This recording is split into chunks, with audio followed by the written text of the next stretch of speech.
তালতলাতে মসজিদের পাশে একটা ভেলপুরির দোকান ছিল। যদিও মামা এটাকে ভেলপুরি বলছেন, কিন্তু আমার কাছে এটা পাঁপড় পুরি মনে হয়েছে।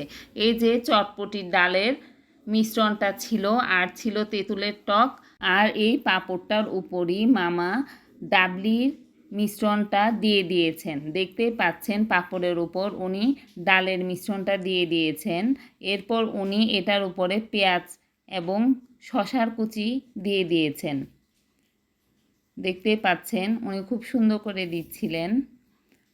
তার উপর ওনার একটা ম্যাজিক মশলা ছিল, উনি বলছিলেন এখানে জিরা এবং আরও বিভিন্ন মশলা দিয়ে উনি মশলা করে নিয়েছেন। ম্যাজিক মশলাটার উপর উনি শুকনো মরিচের গুঁড়ো দিয়ে দিয়েছেন। তারপর হালকা লবণ দিয়ে দিচ্ছেন। দেখতেই পাচ্ছেন এখনই কত সুন্দর লাগছে। সব শেষে তেঁতুলের টক দিয়ে আমাকে খেতে দিয়েছেন, খুব মজার ছিল।